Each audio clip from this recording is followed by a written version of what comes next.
Kwasisia Commander 6 Kano Senior Commander 6 Mekane Senior Tiada Bia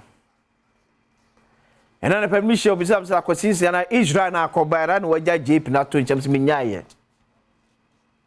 Tubo Commander 6 na abo Kwasisia na JP aka ho.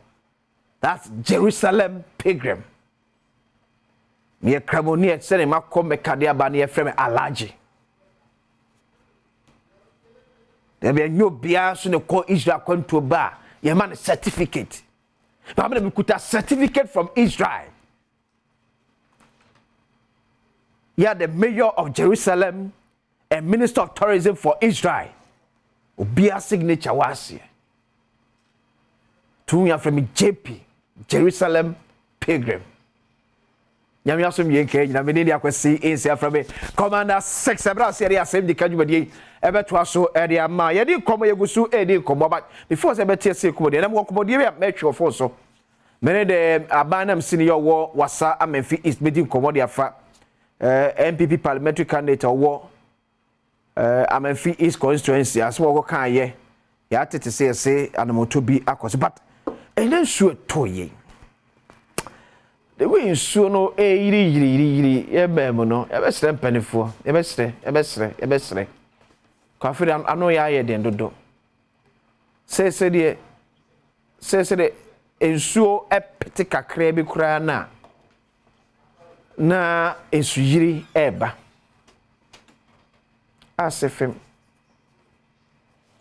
panifo betimi ayi ho bebia hwe TV ne so na hwe nema ye pia ya she gatesim yes there be ameka so see ye pia ye panifo mo ye bi my but say wa wo hwe hwensuo Ewrade nyame menim say wa wo hwe kra wura ho wa wo hwe menim say wura ho so hwe wura banko a ayi pillar no caterpillar no ye die free ensuo why Tede bi ensu to kakre ensu pete kura ti se ezuyiri esi eti enkusi dabe me se na no ye nyina ye tem kura se yesi ensu ayiri wo Dubai airport no ensu na yiri wo Dubai airport na o sakura de sinema be yie ba hwe ensu ayiri wo hanom ye say ye de ma na dodo the BM capture na me ma on the started a kesika buying spending on sanitation but me ko since me fa sanitation hye ye nya adwuma oso mfa nya adwuma etiaba me ko so spending na ye da so timi ABC dim na ma say gamanche otua na mo so mo nya ye mo na ye prapra krom ye be prapra wie ni asa de wura asa gogu gatamu biem ye be prapra ni yankase ye nim wo se ye tie gates no ye jesa kra ye sane bola kra se hye gates ye fie ye shops ye store anim Ghana tim ko si dabe hwe me ma videos ni be hwe adenta ewrem wo no hwe Shadie we adenta na nakromo hwe ya kan wasem aka menim da ye nyina betimi ate ho asese afedie ye ade ye kuye ho ti ye mmɔ ye ho so ne ntwetware mebeso enye and it's so sad. So things of this nature is just a so petika krebia, so petika krebia. Just I was say so yiri fire. Baby ye see ye dan enye. Baby ye shops awodo esi enye. And ye di a dan esi ensuo ekwan mu. Okay, nyamena na be hu ye mbo. No ahwe ye. Nyamena be hu ye mbo na no atimi ahwe na ja. Adoro ka se wo di akire a. Obeto aso a. Mame ma National Peace Council for survey bi aba. Me patcho quickly. Mame National Peace Council for adibi about peace. Ghana drop it with our peace index. Maybe I drop it at the Abedon near council. You want some a year NPP parliamentary candidate at the Madisha war Amenfi East Aquaka. The matter says a police for at was a friend or a mere channel. Never banner say it me a money bill if you please for and son. Mamma must nominate a Badwam senior war was Amenfi East Aquatin Combo. Omenya Frederick Crunchy entry and one I will take my channel pay a bar Asem Yi Di Ka so. Major so minia. Bokodie. Oh, about the other room, sorry, dear, after Daniel de Bemano. Yeah, the Yamia say a Badwam sini una osa a year titani edema bamboku. Ewo wasa Amenfi East. Ote se wankasa party ni eri sansem tuja se o ye mine na se police ni na soja ni ba na obo wa boni bi na asem si a me meba uti ofa ne say yo mame fa akwenye so na mentia o tifo ni wafefo nyina in fact over the weekend na me share video no na in fact me share video no na some part of the video no in fact na in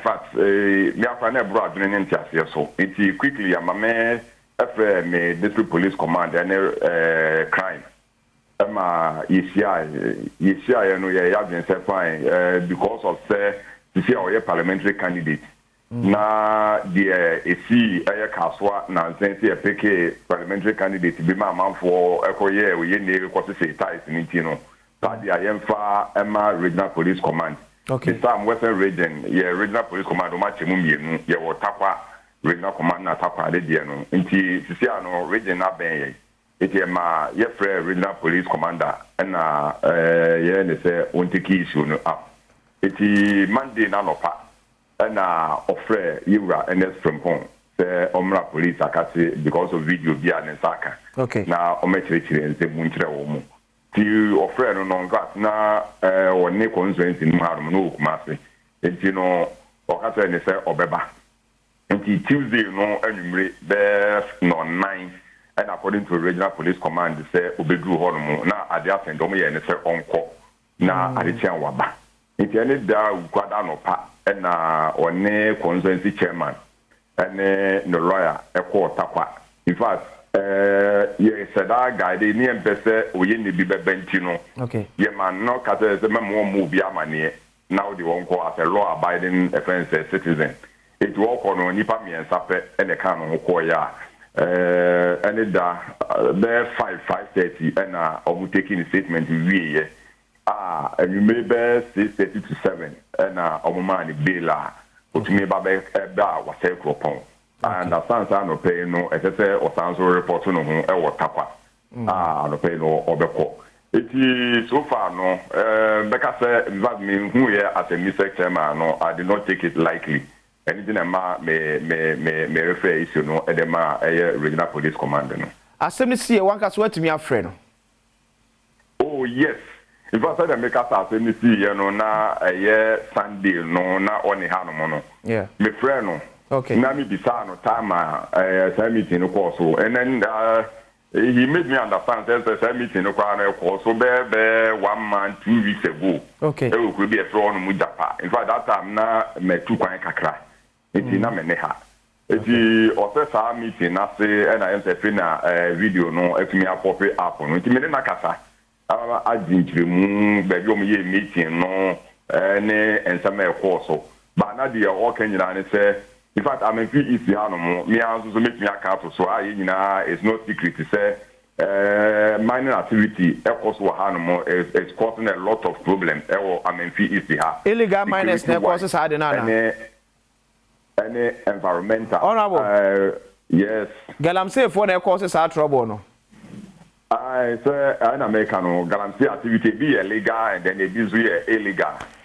Okay, so quick one, honorable Uhuru say original minister at meeting ase na o parliamentary candidate eka we no shock o say in the presence of a regional minister you are also in charge of regional security etiwona a parliamentary candidate of the ruling party making this pronouncement and you want to say in the presence of the regional minister o peace nitimika asem no in fact asem buy no many NSA kasa in fact on me in the first place na want say PC make it sa comment kakra no na in fact me akra no send me wo bia it will not even occur to me never, because at that instant I will it wouldn't even occur to me that it is very dangerous until say then you come and then reflect upon it and then what say some way okay you cross dangerous so it is I mean you want to say it's one of those occupational hazards in fact or call for a good intention and what misfire said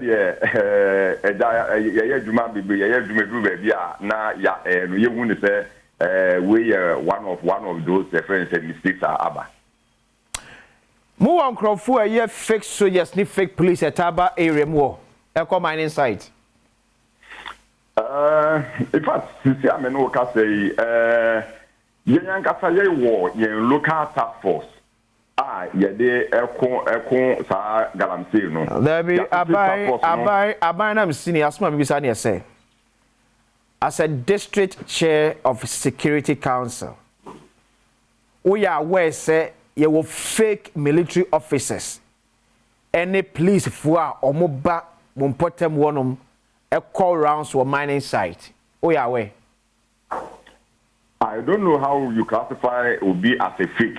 Okay. Because say Obi the uniform at the bar operations. Now someone just ya offer. Okay. Now what person identity? When the sanction no. Until so far. A police for ni a soldier for. That is when you say a fake. Okay. And a fake. Police for ni soldier for mota call a probo or mining site no. Yeah na ebi mu confronte miners no. Eso bo buomo. In fact, a binya me see many say Obi say police ni abono ana say soja ni aba no ho no mo ma woni na ya no yiye ma wa bona na visa. In fact, we be MC for about 2.5 years ye no. E bin see e wo manim sada. Also ye NPP ni minim say Amenfi East parliamentary primary say ko also prebe.